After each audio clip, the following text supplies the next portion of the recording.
We're going to begin, before we do the stretches, it's really essential to warm up the hip. So start off laying on your back and then watch my feet here. I'm going to elevate my feet so I'm more heavy on my heels. That is going to target your hip muscles or your butt muscles, so the back muscles of the hip. And at your own pace, you're slowly going to thrust your pelvis up to the sky, keeping your heels pressed down through the floor. If you have a mat, you can do that. And again, you're going at your own pace here. And notice especially how I'm not arching excessively through my back. I'm keeping the area between my shoulder blades on the floor. So I'm not overarching. But I really do try to get my pelvis high. So pelvis high without arching the back. And the idea of doing this, again, I said to warm up the hips, but also what we're going to end up stretching is a muscle called the hip flexors.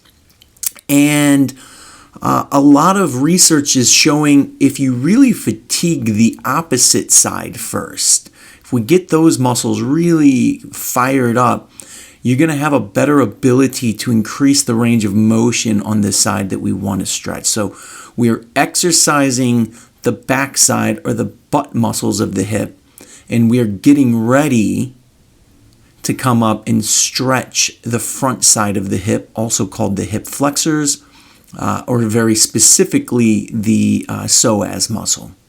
So after you do about 15 of those, you're going to be in this half kneeling position.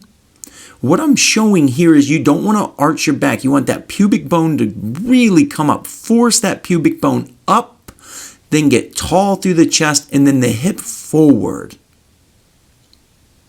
And then you hold that stretch and breathe. Go at your own pace. There's not added value by overly stretching. That's where you could maybe make things worse.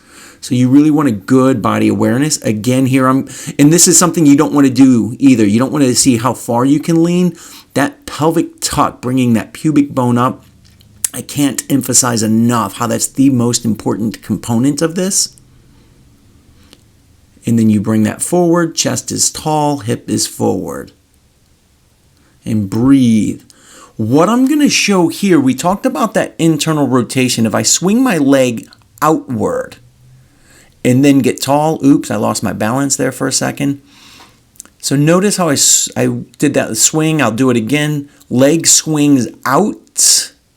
Then I realign my pelvis. I do that same pelvic tuck that I showed you before and stretch forward, hip forward.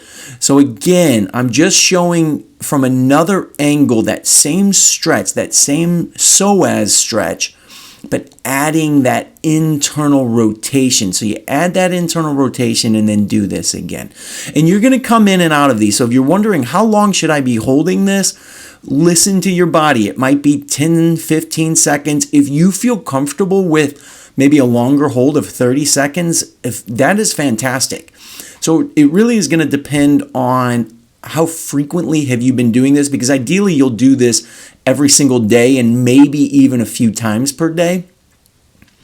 Now I'm showing you another way to get that internal rotation. So we said hip extension and hip internal rotation are important for the hip and hip arthritis. So here's another way, this little windshield wiper activity that I have going on to just focus on the internal rotation of the hip. And you could go back and forth doing this and doing that other hip flexor stretch. Here's me showing if I wanted to really increase it. And again, you're going to listen to your own body with all these stretches. Listen to your own body.